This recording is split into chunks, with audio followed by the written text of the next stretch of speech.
Fixing a truck for some strange farmer for free. Your own house is still leaking. The neighbor scoffed when he saw Luke repairing the vehicle on the roadside. He just shrugged, continuing to tighten the bolt while his young child sat waiting nearby, holding a sippy cup. The next morning, when 3 black SUVs stopped in front of his house, that mocking neighbor stood frozen behind his window. Who was that farmer, and what made an entire response team react as if they had just found a hero? Welcome to QH. Let's uncover what really happened. Luke Harris, 34, was a single father living on the outskirts of Georgia. He had been a heavy-duty truck technician in the military, but was discharged after his wife died of cancer to raise their child alone.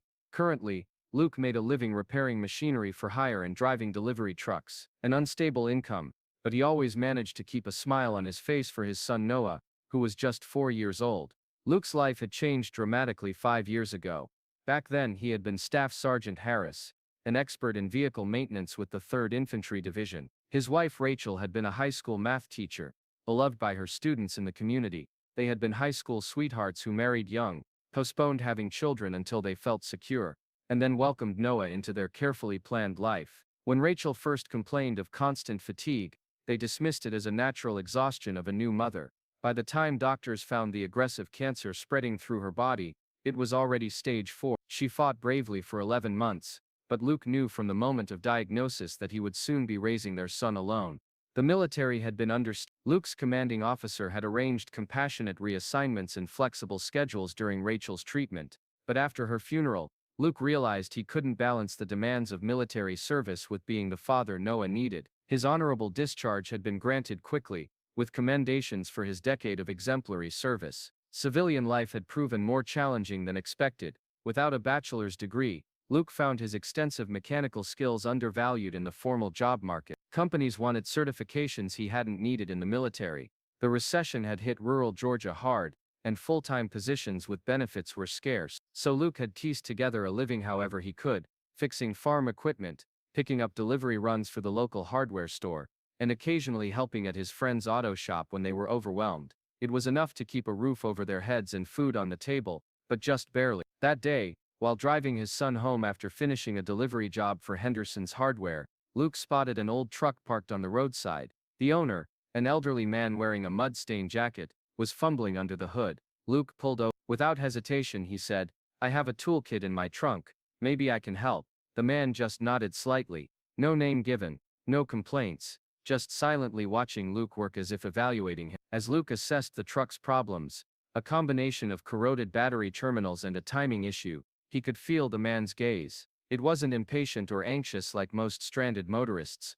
It was calm, observant, almost analytical. A while later, Luke's neighbor, Mr. Henderson, walked by, chuckling sarcastically. "Instead of fixing your leaky pipes at home, you're working for free for that country bumpkin."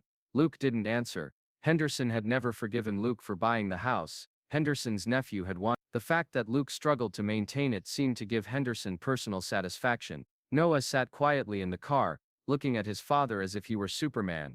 That look, the pure admiration in his son's eyes, was worth more than any payment Luke could have asked for. It took nearly 40 minutes before Luke got the truck running again. The engine caught with a rumble that settled into a smooth idle. The old man said only one thing: "You didn't ask my name, but I won't forget yours." If you've ever chosen to help someone, not because of who they were but simply because it was the right thing to do, stay with us. That night, Luke came home late. While washing his hands, Noah asked, "Dad, did you know who that man was?" Luke patted his son's head. "No need to know, just need to know he needed help." It was a philosophy Luke had lived by since his earliest days in the military. His first sergeant had drilled it into the young recruits. You help your battle buddies because they need help, not because of their rank or where they're from. That lesson had stayed with Luke long after he'd left the service. After tucking Noah into bed, Luke sat at his small kitchen table, reviewing bills by the dim light above the sink. The electricity was past due, and the property taxes were coming up. The roof leak was getting worse, and the Georgia summer storms wouldn't wait for his finances to improve. He considered calling his parents in Ohio for a loan, but pride stopped him. They had already helped with Rachel's funeral expenses, and at 34, Luke felt he should be able to stand on his own. He eventually fell asleep on the couch, lulled by the sound of crickets through the screen door, and the occasional distant rumble of traffic on the highway. The next morning, as Luke was feeding his son breakfast, the sound of car horns blared persistently outside. "Daddy," Someone's here, Noah said, looking up from his cereal bowl, milk dribbling down his chin. Luke wiped his son's face automatically as he moved to the window. Then he froze. He stepped out onto the small front porch, stunned. 3 polished black SUVs were parked in a line in front of the yard, plainclothes soldiers emerging. Luke recognized the bearing immediately. Military personnel in civilian clothes. Their posture and alertness couldn't be disguised by the absence of uniforms. One approached, showing his credentials. Lieutenant Colonel Ramsey, sir, we're from the high-ranking Military Personnel Protection Unit. Someone wants to meet you. Luke's mind raced through possibilities. Had there been an issue with his discharge papers? Was there a problem with his modest veterans' benefits? Or maybe this was about the custody arrangement for Noah. Though Rachel's parents had long since accepted Luke's role as primary guardian, the person stepped out from the back seat of the central vehicle, a tall, distinguished man with silver-gray hair and the unmistakable bearing of senior command. Luke recognized him instantly. Retired General Marcus Dalton, former commander of operations in Afghanistan, and more recently, a special advisor to the Joint Chiefs of Staff. He wasn't wearing a uniform, but his gaze made Luke stand straight with old military reflexes. Some habits never faded, and respect for the chain of command had been ingrained in Luke since basic training. Noah smiled slightly, saying at ease, Harris, I've retired, but what you did yesterday wasn't simply fixing a truck. Luke remained respectfully silent, waiting for the explanation. You didn't know who I was, but I know you're one of the rare people who doesn't need to know in order to do the right thing. General Dalton gestured toward Luke's modest home. Mind if we talk inside? What I have to discuss isn't classified, but it is best kept between us for now. Luke nodded, suddenly conscious of his simple t-shirt and worn jeans, of the peeling paint on his porch steps, and the toys scattered across his small lawn. But the general didn't seem to notice or care about these details as he followed Luke inside. Noah was still at the table, wide-eyed at the important visitor. The general smiled warmly at the boy. You must be Noah. Your dad helped me yesterday when my truck broke down. The boy nodded solemnly. Daddy fixes lots of things. I bet he does, Dalton replied, then turned to Luke. Could we speak privately for a moment? Luke asked Noah to go play in his room, promising they wouldn't be long. Once the boy was out of earshot, Dalton's expression became more serious. General Dalton explained, the truck you fixed was mine, but what you didn't know was that inside were confidential files being prepared for Congress, about a fund to help impoverished veterans. He paused, gauging Luke's reaction before continuing. I didn't want bodyguards following me, because I wanted to know what real life was like for soldiers after the war, and you are living proof. Luke's brow furrowed. With all due respect, sir, I'm not sure I understand. For the past year, I've been gathering first-hand accounts of veterans' experiences after service, not the sanitized versions that reach Washington, but the real struggles. I've been traveling incognito, meeting veterans where they live, seeing conditions first. He gestured around Luke's modest home, like this, a decorated veteran struggling to make ends meet despite honorable service and valuable skills. Luke felt a flush of embarrassment, but Dalton raised a hand to stop any objection. It's not a judgment, Harris. It's evidence of a system that's failing the people who served it most faithfully. He handed Luke an envelope. This is an official thank you, but not just with words. Luke was invited to join a nationwide veteran technician project with a salary 3 times his old income, housing assistance and tuition for no. We're establishing a program to harness the technical skills of veterans like yourself, critical infrastructure, maintenance and improvement, power grids, water systems, communications networks, the kind of work that keeps America running, but often goes unnoticed until something breaks. Noah concluded, I once told Congress we need to invest in people like you, not because they're poor but because they still maintain what's right in a society that mocks kindness. Have you ever helped someone and then discovered they weren't ordinary at all? Share your story, because your kindness might have touched someone greater than you realized. Luke didn't believe what was happening. Just yesterday, he was worrying about next month's rent. Today, a retired 4-star general was standing in his modest living room, offering him a chance that sounded too good to be true. I don't understand, sir, Luke said, the envelope still unopened in his hands. You're offering me a job because I fixed your truck. General Dalton took a seat at Luke's kitchen table, gesturing for Luke to join him. The wooden chair creaked slightly under the general's weight, a small reminder of how out of place such an important figure seemed in Luke's humble home. Let me give you some context, Harris, Dalton said, his voice carrying the weight of authority even in retirement. For the past 18 months, I've been heading a congressional task force on veteran support services. The results have been disappointing. He rubbed his temples, a momentary break in his composed exterior. Reports, statistics, expert testimonies, They all tell us what's happening, but not why, so I decided to see for myself. Dalton explained that he had been traveling incognito across 5 states, meeting veterans in their communities, seeing their living conditions firsthand. That broken down truck wasn't an accident. I've been engineering these encounters, leaving my security detail behind, presenting myself as just another struggling veteran or civilian.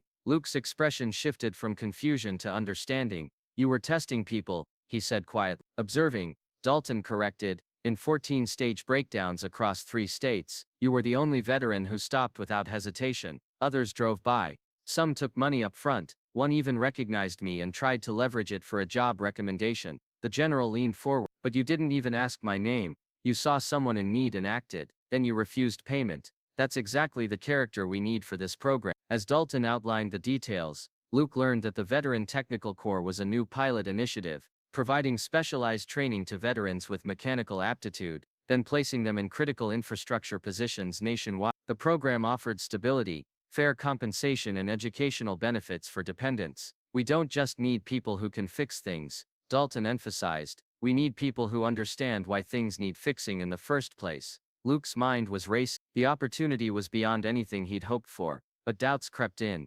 Sir, I'm honored, but I'm just a mechanic.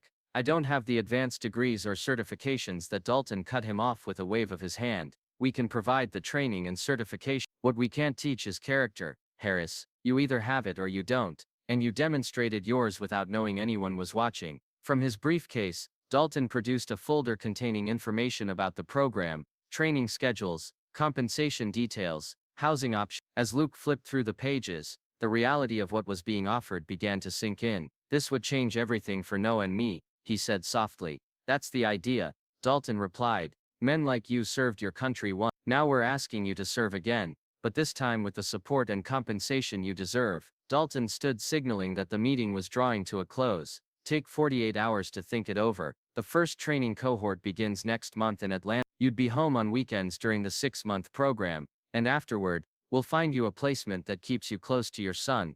As the conversation continued, the black SUVs attracted attention in the neighborhood. Through his window, Luke could see Henderson on his front porch, pretending to check his mail while stealing glances at the official vehicles. Other neighbors had found sudden reasons to be outside as well, curiosity overcoming their usual routine. When Dalton finally rose to leave, he handed Luke a business card with a date and address. Next Monday, 800, our Georgia regional office. If you're interested. He paused at the door. And Harris, bring your tools. First day is practical assessment. After the convoy departed, Luke sat with Noah at their small kitchen table, trying to process everything that had happened.